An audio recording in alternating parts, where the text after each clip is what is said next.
Hey everybody, welcome to yet another one of these. Been the holiday season, got more holiday season to go, but well, the Big Mac of love, you know him as Mac Engel, and of course I'm the delightful Mr. Randy, and we're always in the holiday spirit around here, but missing in action, MIA. A lot of things going on in his life, has been the Big Mac of love, but so we welcome you back.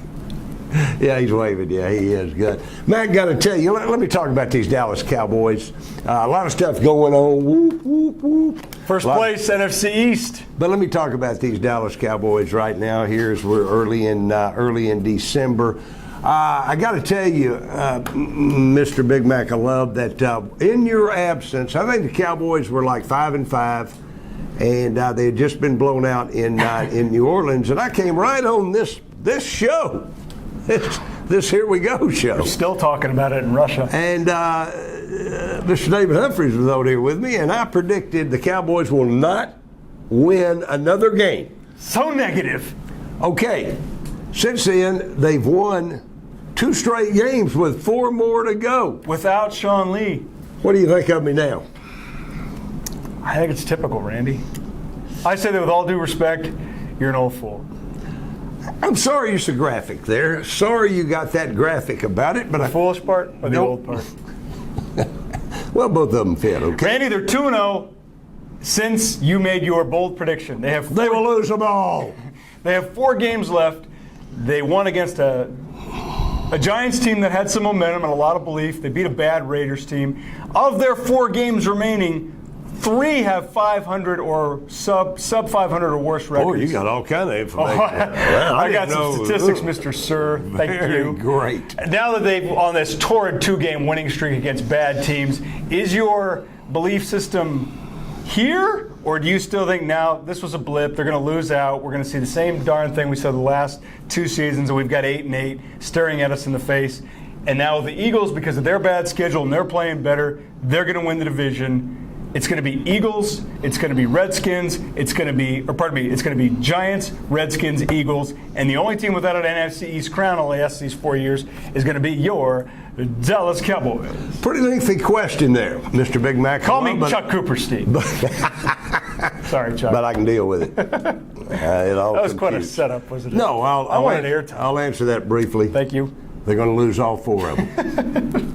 They will not win another game. So they're going to lose to Chicago, they're going to lose to Green Bay, they're going to lose to Washington, and they're going to lose to Philadelphia. What you didn't mention is, the lucky part here, and we think it's lucky, is that the Cowboys have a Monday night game in Chicago, and this Jay Cutler, and you can cuss him, and you can dog cuss him, but when Jay Cutler's on, he's pretty good. He's very good. Without him, the Bears aren't very good. And we don't know if he's going to play right now. We don't know if Aaron Rodgers from the Packers is going to play. And so, see, that kind of puts a spin where it said everything is positive for the Cowboys.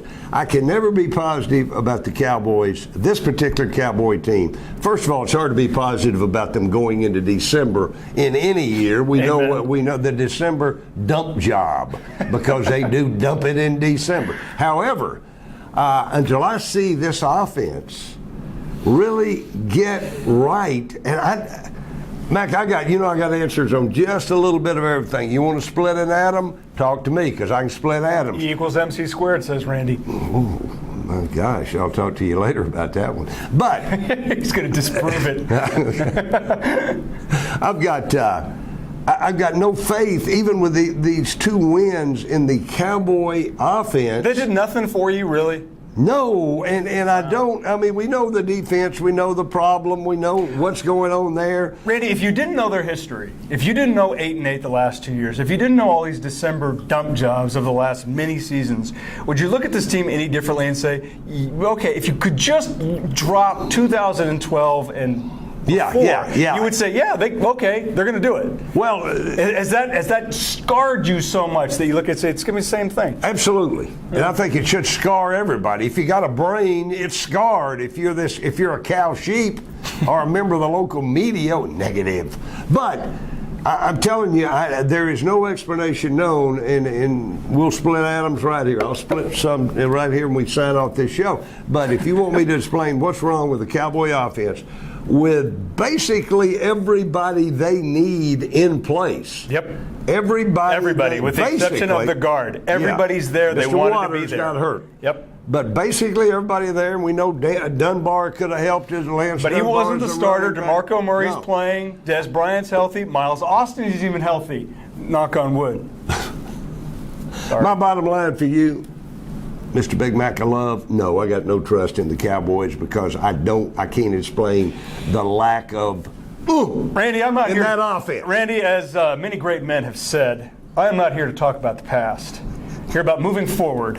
If we're to talk about the past, we're going to see some of the biggest piles of crap we've ever seen with the Dallas Cowboys. At some point, it will change, and I do believe that it will be different this time, either because the NFC East is so god-awful, or the Cowboys are pretty good, and they're going to do okay this December and get to a little January football, thus extending our pain. To quote another great man, after I heard that from you, Big Mac, I knew Jen Ingle. She was a friend of mine, and you are no little ball of hate. We're back next week with more. I can't top that.